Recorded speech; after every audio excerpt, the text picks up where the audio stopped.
Hi, everyone, and welcome to our next podcast. Today, with me is Sumé again, and I always like chatting with Sumé because we do the same work but very differently. So I always learn from her.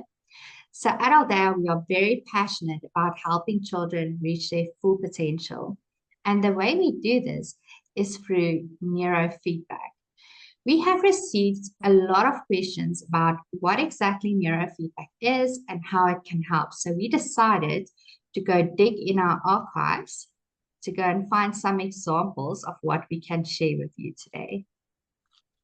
Yes, so when one hears the word neurofeedback, I think there's often a lot of chills running through the body because I think neurofeedback is a term that sounds very technical, very complicated, but just simply put, it's about helping the brain function better. So children come to us with challenges that really affect multiple things like their behavior, their learning, emotions. And through the non-invasive process of neurofeedback, we actually guide their brains to build newer and healthier patterns.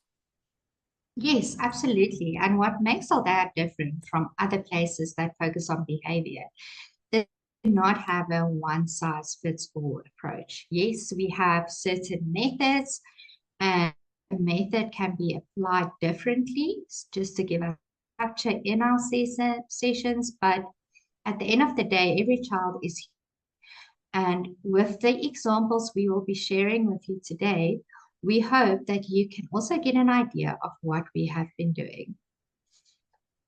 Exactly. So we'll talk about the kinds of difficulties that parents often come to us with, and then explain how we've basically walked alongside them to see the positive changes that takes place.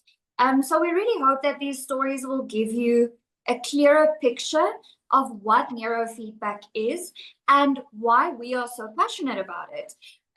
Like Cherie said earlier, is that there's no one size fits all. One exercise that you might do this way with one child, you'll take a different approach with another child. So if I can start off with an example, earlier this week, last week, I had parents that came to me with their teenage boy. And he really struggled with things like he was very sensory. He was a little bit of both, actually. So he was very sensory sensitive in one way of textures. He doesn't like textures or different textures. But sensory seeking in wanting movement in his body. And I explained to the parents, this influences the emotional regulation because it builds frustration where on the one side he does not want this feeling, the textures, the different textures, and he doesn't really know how to regulate. And on the other side, you have wanting more of something, that sensory seeking behavior. And if those behaviors are not, or those wants and needs are not met, then that also leads to frustration. So at the end of the day, there's multiple aspects that builds up, which then leads to negative behavior. Also, that something that went with all of this is that there was a little bit of struggle with emotional intelligence, recognizing emotions within other people, which makes it difficult for him to, to maybe assess a situation, to know what should my reaction be. And so in such a situation, because one of the things that needs to be addressed is with the buildup of all these frustrations of the sensory overload and sensory sensitivity and emotional intelligence that's lacking a little bit, how to just slow down the train of thought and take a step back and be able to analyze the situation and not go into the fight mode immediately, because that is what's happening at this moment. So that is what we're going to work on, and perhaps take an approach of cognitive behavioral therapy, where we teach the children a lot about how does your brain work and that functioning into your body. And this is an approach that I've taken multiple times before, and the reactions from the children are oftentimes quite astonished. They're quite surprised by, wow, this is how it actually works. And just making them understand how it works benefits them in the way that I now know how my brain works, how my body works. So now I can maybe press the pause button a little bit and just take a step back. Because oftentimes these children do not necessarily mean what they're doing. It's not necessarily their intention, but it comes across that way because they struggle to just take a step back. And another boy that I also worked with, very sensitive to criticism, and this can be, constructive criticism. It's something that unfortunately we need to learn to work with in life. But for this little boy at his age, it was difficult. So anything that said, this goes with a little bit of a lower self-esteem. So what we had to do was to help his brain to change that train of thought. Like we said earlier, what happens in neurofeedback, we had to form a new pathway in the brain to say, but you know what? This is not necessarily a bad thing. This is just going to help me. And through the sessions that we had and the techniques that we used and things that we applied, the mom told me the other day that this boy is now taking part in an extramural activity, and he actually had to do something in front of the other children, and they were critical. There was some criticism going his way, and he took it in such a good way. Afterwards in the car, the mom asked him, but do you understand what your coach did? And he said, yes, he wanted to help us. The criticism that was given was to help me be better. And that's the way that he took it. And that's through the neurofeedback lessons that we had, sessions that we had. Another example of a girl that I've seen, behavioral problems at home, but nothing at school.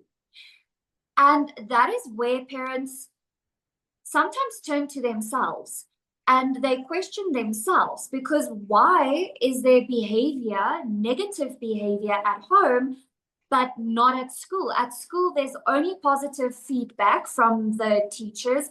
The child is a model student, but why at home? So there was a little bit of, we don't only focus on the children, but we take the parents' perspective in mind. We keep it in mind and we work from that. And then in that way, we also work with the parents a little bit, So then I told them, you know what, you are her safe space, you're her safe space. And that is why it happens that when she comes home, she will then let go of everything that she's been holding back throughout the day.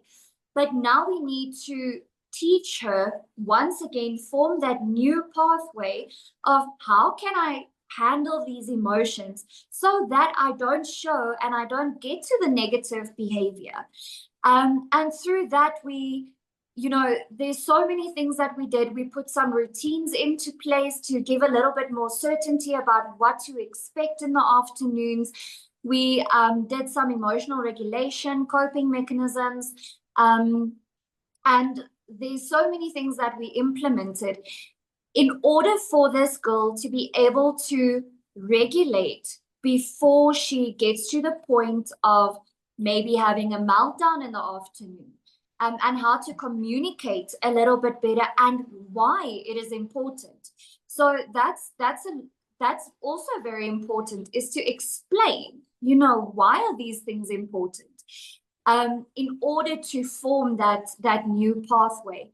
And by the time that we basically said goodbye and our sessions came to an end, the parents told me that it is so much better, especially a little bit more structure that they put in place, really helped in the afternoons. And there's something else that they did, which we call an emotion monster, where it really gives the child just a little bit of time to process the emotions, where they maybe draw what happened if they don't feel like talking about it right away, and then putting it in the monster and talking about it later. So that was also a technique that they implemented after making the child realize really what's happening and how can I handle this in a better, more constructive way. And then from my side, my last short little example is a boy that was approaching his preteens and really had some trauma happen throughout his life. And it came to a point where he did excellent academically at school, had loads of friends, but still felt isolated. And isolated himself from everyone else. So what happened is that he eventually started to not necessarily want to wake up to go to school.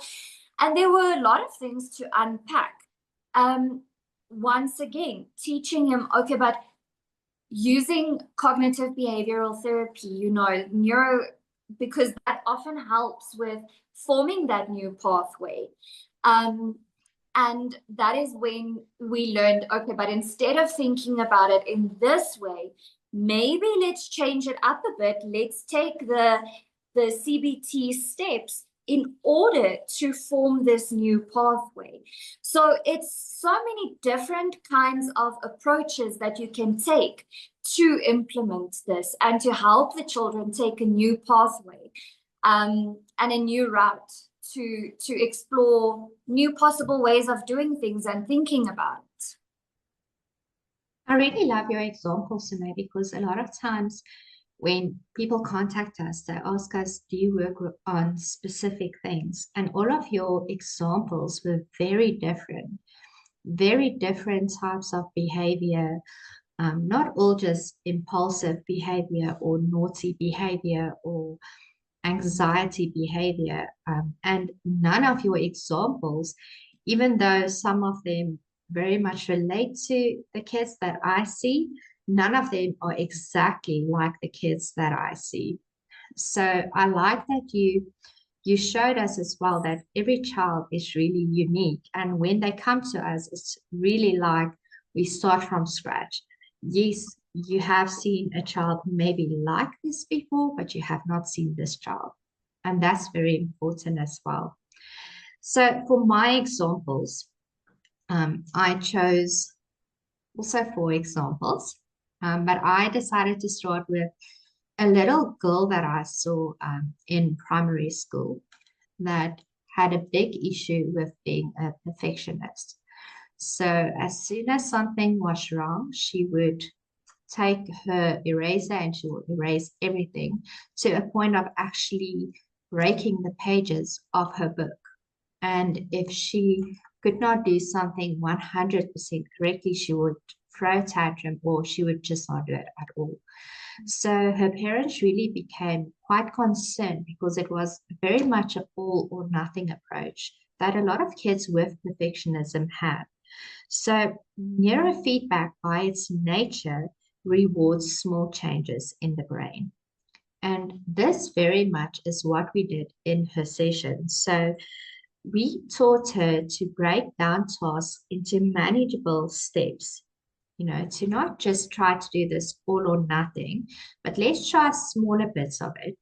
And obviously, the first few steps you get correct. So we are building on that tolerance level, that tolerance for mistakes. And this can also be done when it comes to maths, where a lot of kids really struggle with maths because if they can't get it 100% correct, they'll just not do it at all. They'll just leave the question. Where if you can break it down into smaller parts, at least you get marks for those smaller parts. So by teaching a child this calm persistence, and it's okay to make mistakes, but not in a do it and it's okay to make mistakes type of way, but in a small, calm way of teaching them that tolerance level, that gray in between level. And this little girl really showed such improvement. And as we as adults always say, be kind to yourself, that was something that I had to also teach her. You know, you can't always be perfect and you are not doing yourself any favors. But I won't be able to do that by just telling her that. She won't take it in. She has been told that all her life. She needs to have a different approach where she still feels in control because it is all about control when it comes to perfectionism. I want to have control over everything. So by giving her sense of control, but in a way that allows for mistakes to creep in. So another example, this is something that I quite often see, and I actually very much like seeing these kids. It's that are referred by speech therapists because of a stutter. The stutter is not a physiological or biological issue. It is basically just psychological. So they will start stuttering in front of a class or when they are in certain social situations, or you even get kids who can do public speaking when they have to do orals in school, but when they have to do these one-on-one conversations, they just can't. And this is where we very much focus on how anxiety fires up the nervous system. You know, and we teach the kids that when you get anxious, your body starts doing all these things. So we go in a lot of body awareness and we teach them that speech then breaks down. So we need to start focusing on what you feel in your body and how you can control what you feel in your body and how you can also see this as warning signs for what is to come. You can almost see that the next thing you're going to do is going to stutter. So we need to do certain things before that. So again, we work on small manageable tasks, gentle speech task where we start with one words, you know, saying one words after each other and taking a pause in between. And then those small sentences, very small, and then building up to bigger sentences.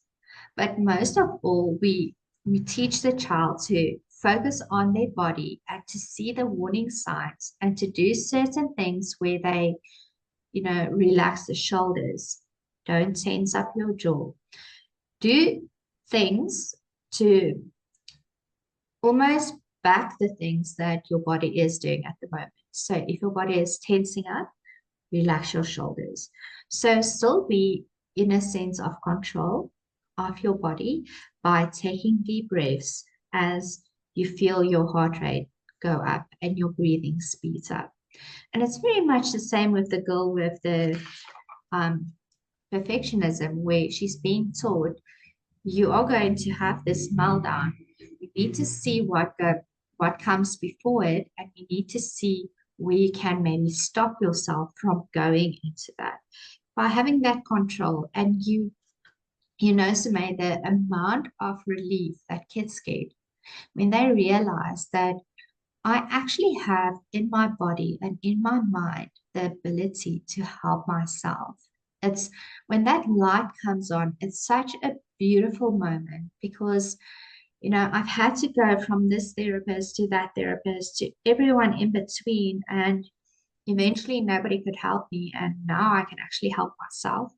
It's such a weird happy moment when they go into it. They really love that aha moment, and it's really nice to have that. I am currently seeing two siblings, and the irony of it is, as we said in the beginning, you use the same type of techniques, but very differently. So when I plan my sessions, the session plan is exactly the same, but it's very different because the results that I want from it is very different. So the oldest sibling, this boy is such a calm child, but then he internalizes his emotions, and then suddenly there's these outbursts, and no one understands what's going on because most of the time he's so composed, and then when he does show emotion, it's just too much. It's over the board, and his parents doesn't understand it. So with him, when we do the cognitive behavior therapy, it's very much the think before you do, but it's not the think before you do because you are impulsive. It's the think before you do to allow yourself to feel those emotions and to actually learn how to express those emotions. Whereas with the younger brother, who is the more impulsive brother, I do exactly the same. I do the think before you do activity, but there it's very much the do not lash out, do not hit someone, do not shout. It's very much the impulsive think before you do. So same activity, different outcomes at the end of the day. And that's the beauty of the feedback, is that you can train the brain to very different brains. You can use some techniques to really make a difference. And sometimes, like you said, it's really such small things that you need to do. I was in a parent meeting the other day with someone from another branch. I can't say which branch now, from another branch. And one of our very well trained neurofeedback practitioners were in the meeting, and she was telling the parent that she has this thing that she does with the child because the child struggles to focus on an activity because he really likes to tell her these stories. And the thing with this child is he has very low self-esteem because no one listens to his story. So you're in a very bad situation, because are you going to teach him now to focus, which is why he came to us in the first place? Or are you going to work on his self-esteem and listen to the story that he has to tell? And she actually explained that she has this thing where she has a paper next to her and she calls it the parking garage. And as a child thinks of stuff that he wants to say, she'll write down the topic. And she says, okay, because what would happen many times, and this happens to my own child, if he struggles to focus and he wants to tell the story and you say not now, then they forget what they wanted to say at the end and they are very upset. So now you are triggering an emotion, and it's very much your fault because that child struggles to focus in the first place. So it's very difficult. So what she does is she has a parking garage paper. She writes down the topic, my dad's school, my dog, whatever, and then to trigger his memory again. And then she says, okay, but now we focus. We focus on what we need to do right now. And then they do the activities that she has planned for the session. And then afterwards, she gives 5 minutes for him to tell her exactly what he wanted to tell her. So this child gets what he needs from the session without derailing the session. And in the same way, he gets to learn to park his ideas and to sort through his ideas, that you don't need to throw away emotion, throw away ideas. At Aldeia, we believe you don't apologize for any emotion. It's the way you react on the emotion that you apologize for, but you just learn to do it a little bit differently. So that's a very cute idea of how you can actually help a child with something as simple as a piece of paper. That's absolutely. And it's so amazing for me to hear. I absolutely love the example that you used of the siblings, because it's like you said, we would oftentimes, there's the same type of activity that we would prepare, but the outcome thereof is completely different, or the aim of the outcome is completely different. And that is what I think is my absolute favorite thing about neurofeedback, because every child's brain tells us a story. And neurofeedback just grants us the opportunity to listen closely and then guide them towards the healthier patterns. So something like the last example that you gave, of one of our other practitioners, that is absolutely amazing, because that is, I almost want to say, it's just a double whammy, It's absolutely, you make that child realize that they are worth your time, that they are worth your input, while at the same time empowering them with the knowledge, with the new skills of how can I approach this in a better way. Yeah, and at Aldeia, we believe that when you strengthen the child's brain, you actually empower their whole body. It's the learning, it's the emotions, it's the relationships, and it's the future. My husband used to say he doesn't really know what we do at Aldeia. And there was a time where I actually decided to send my own child for NFB. And I had to obviously send him to someone else because I can't do it with him. And the difference that he saw was so simple that, it's just an base difference of how much your child can change if they realize they have it within themselves. That's absolutely something that not a lot of children realize. There's so many things in life that absolutely confuses them, and there's a lot of negative feedback that comes their way because of it. I told some parents one time that, there's really actually a very vicious cycle that is formed because children do not necessarily have that knowledge. But that is why we have our neurofeedback sessions, is to help them and empower them and give them that strength that they need and knowledge that they need to realize, wow, I'm actually a lot more powerful in these situations than I've always realized. So I would just like to thank everyone for joining us today. And if you'd like to learn more about neurofeedback or find out whether it could support your child, please feel free to contact Aldeia. Yeah, definitely, Sumé. Feel free to book your NFB session with an NFB practitioner. We will soon also be launching our neurofeedback parent training sessions, because a lot of parents have asked, it's great that I send my child and I can see the difference, but I also would like to be empowered. And we really, truly believe in parent empowerment.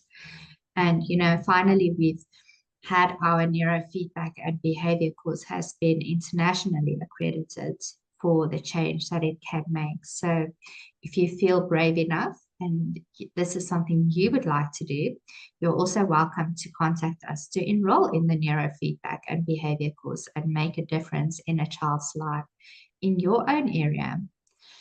And finally, remember that every brain out there has the potential to grow. We've seen many kids where Aldeia has literally been the parents' last resort. They didn't know where to go from. And we've seen amazing success. And it's not because of us, it's because of the child. Every child's brain has the ability to grow. So I think you just need to believe in your child, and with the right support, incredible things can happen. Thanks for joining us, and we hope to see you all next week. Bye. Bye-bye.